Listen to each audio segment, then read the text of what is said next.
Alright guys, SquidLord here. This is going to be a purple and blue deck. Now, I haven't made a red-green deck or anything, but I really wanted to play a purple and blue deck.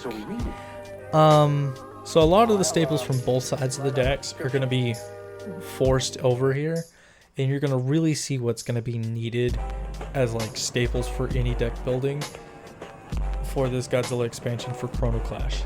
So without further ado, I'll continue on. I call it GMK because there's a lot of Godzilla, Mothra, and King Ghidorahs in here. So just a heads up.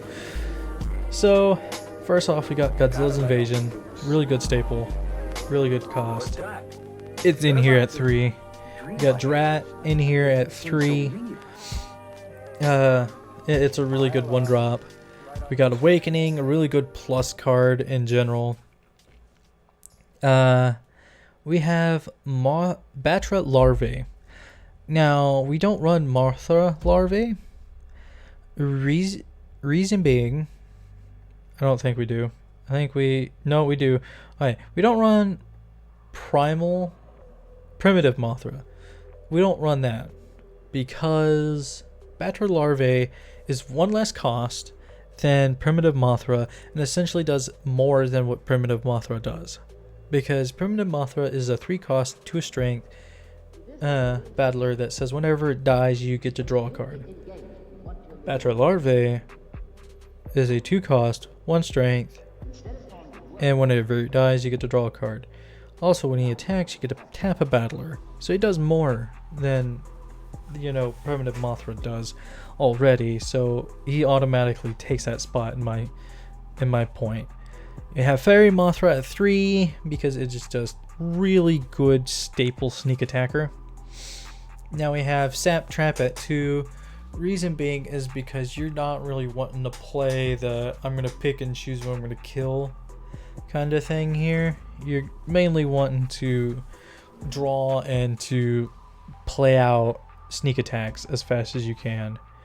We got 3 Collapse because getting back your battlers that you need for your sneak attacks and your sentinels is important. Now we got Gigan. He's staple all around. No one would blame me for running him at 3. Now we got 2 Mothra's Theme. This is real good because this allows you to just have a 2 cost card to extend an attack for your Guardian stack, against your opponent's Guardian stack. So that's essentially what its purpose is here. We got 3 Mogira because he's our main sentinel that we're going to be dropping all the time. And he's going to be our only sentinel main deck wise that we're going to be dropping all the time. Now we got Little Godzilla at 3. Little Godzilla gains time. Real good all around card to have.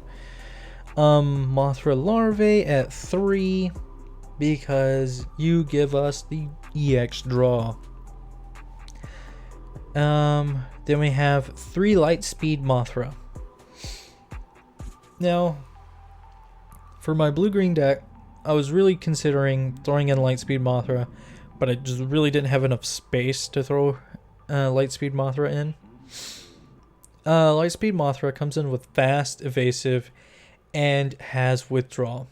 So essentially, you're playing a 4 cost with 3 strength that can attack the same turn that it's summoned, and it's going to be really hard to get rid of because evasive can only be destroyed with evasive, and if it is, it just goes back to your hand that you can just play it again and swing. When it's in the Guardian stack, if it's destroyed, you add it to your hand. So it's going to be a constant issue if even when your opponent reveals it in the Guardian stack, and essentially this guy's not going to hit your graveyard unless it's just straight up destroyed by spot removal. You got your big boy, Mothra 1996. You're going to be trying to abuse the heck out of his abilities here, which 9 times out of 10 happens. you got your boy Godzilla 1984 here, which you can summon off of Mothra's effect, which is busted. You have Mothra Phoenix of the Sea at 3. I put her at 3 in this because I assumed that I would have enough time to actually summon her a lot more. I haven't had time to actually test this deck, but from what I've know, that this deck is pretty good on space and time wise. I'm running 2 King Ghidorah 1998 because of the fact he's got sneak attack. I'm not running King Ghidorah 1991 because it is just way too much time and effort to try to gather up 8 time to throw him out there. I'm running 2 Des Ghidorah because, you know, Des Ghidorah. And main deck wise, you're mainly supposed to be drawing a bunch so that you can hit your needed like sneak attackers and everything. And so you can sneak attack, play a big monster, and then pass turn. Oh, do I? Okay, I have an extra deck. Okay. Just making sure. Extra deck wise, you have Destroya, staple. You have Gaigan, which is a staple. Geyser Ghidorah, which is a staple big beat stick for purple. You have Jet Jaguar. You have Ghidorah, the god of the sky. You got Godzilla 1972, Batra, Armored Mothra, and just straight up Mothra. So basically what you're doing with this deck is you're taking both staples and just throwing them in there and, you know, going at it.